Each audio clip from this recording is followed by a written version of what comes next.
Hello everyone, my name is Lucia and I welcome you to the third part of the SKID steer build. After my boom arm fiasco that happened in my previous video, I decided to make the hydraulic cylinder mounts like this and adapted to them the front plate. And I already welded up the boom arm for about 15 or 20% so that I can take it off, rotate as I need and weld. Oh, you wrote a lot of comments under my previous video about the movable joint. I will certainly explain this point more detailed in this video, but a bit later. And now, let's weld.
Okay, the lift arm is welded up and thanks to gods of welding, it hasn't got warped.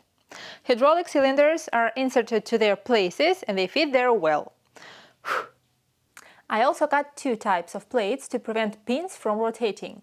Both types are welded to the pins, but these are fixed by screwing on a bolt, and these ones are fixed by inserting into the groove of the bushing.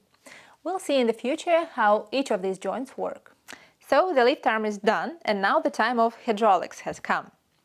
I don't want the high-pressure hoses to be damaged while moving here, so I decided to replace them with fixed metal pipes which have to be bent.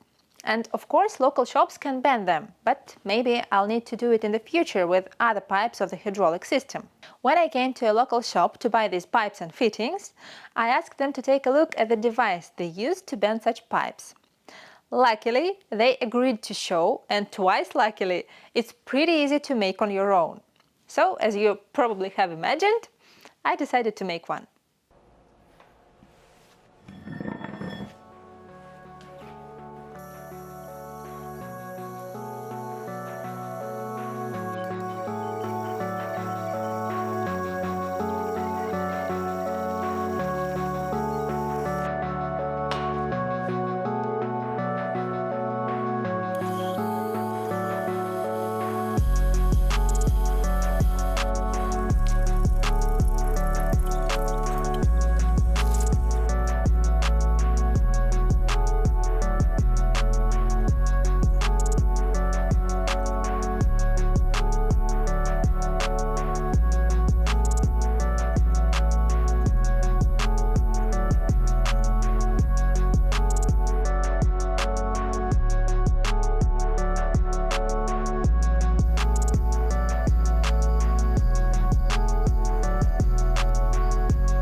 Okay, the pipe fits nicely here, and it even haven't been flattered here along the band.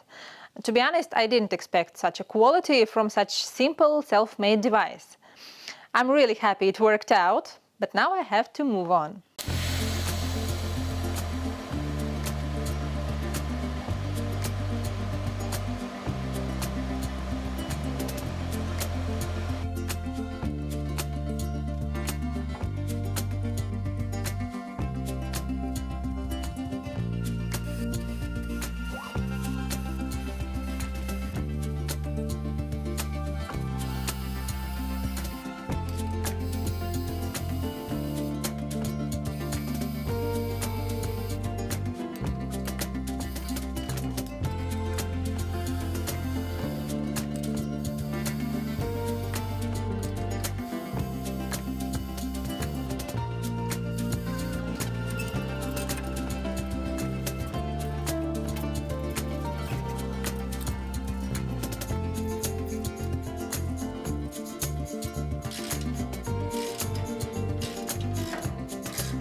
Friends, let me explain briefly what's happening here. Initially, I planned to make the loader's move control by the mechanical levers and lowering and lifting the boom arm and the bucket by pedals. Simply because at the very beginning this method was clear to me and I realized that I could implement it. But one of my subscribers, who knows mechanics and hydraulics way better than me, recommended controlling everything with the help of joysticks, and explained why. I agreed that it would be more convenient and ergonomically and chose this option. So now the loader's move is controlled by the movement of the joysticks back and forth, and the boom arm and the bucket are controlled by the movement to the right and left. And now it's time to start connecting the hydraulics. I have to admit the nuances of hydraulics are not easy for me, but difficult doesn't mean impossible.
The thing I've just installed is a safety valve. It looks like this and helps to avoid the sharp jerk when braking and extra overload on high-pressure hoses. The smoothness of stop can be adjusted by the valve setting.